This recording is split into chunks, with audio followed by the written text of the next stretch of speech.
A huntsman, returning with his dogs from the field, fell in by chance with a fisherman who was bringing home a basket well laden with fish. The huntsman wished to have the fish, and their owner experienced an equal longing for the contents of the game bag. They quickly agreed to exchange the produce of their day's sport. Each was so pleased with his bargain that they made for some time the same exchange day after day. Finally, a neighbor said to them, "If you go on in this way, you will soon destroy by frequent use the pleasure of your exchange, and each will again wish to retain the fruits of his own sport.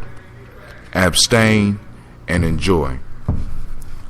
Now, this one might be a little bit harder for a lot of us born in these recent times to understand, because we can constantly enjoy. We've been thrown in a lifestyle where we can constantly enjoy everything, at least I believe. But overuse a lot of times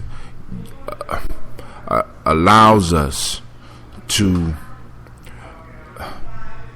start disliking something. Overuse makes us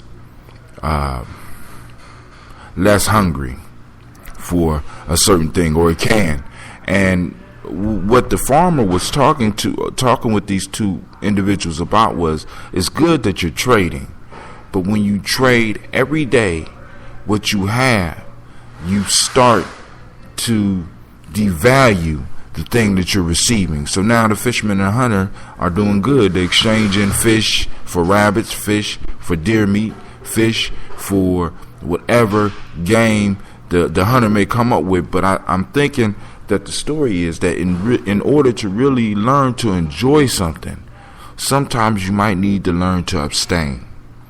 You might need to learn to pull back so that you won't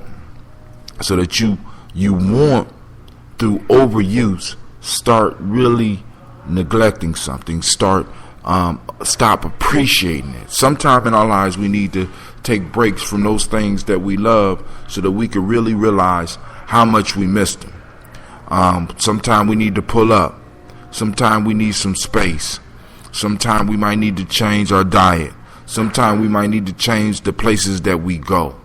And so that we could really find out, so that we could really start to miss it. And in missing it, we will show more appreciation for it when we receive it again. And I think that's what this story is trying to teach us. I had one friend who once told me a long time ago, shouts out to Mazia Patachete, he says, too much of one thing good for nothing. And I think this is basically saying something very similar. When we become accustomed to receiving certain privileges, sometimes we need to pull back from those privileges so that we won't take advantage. Alright, this is Brother Hatim. I'm making it quick because I'm up here at Simbaland. Like I said, I posted on my Facebook page and all my other stuff where you could go on and donate to Rescue, Release, and Restore to help us keep this thing going.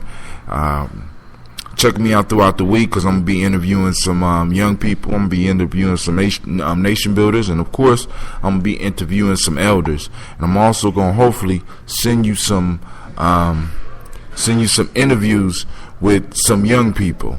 And as well as catching some of the ceremonies and some of the rituals that aren't too private for us to broadcast. But I want you to be able to join us in the Simba experience, because this is a powerful, life-changing experience, and we want to keep this going. This is Brother Hatim saying peace.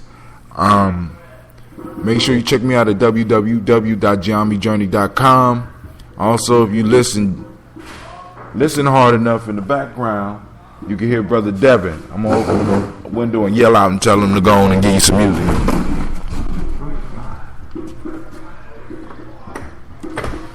Go ahead, I got people listening. Go ahead, play.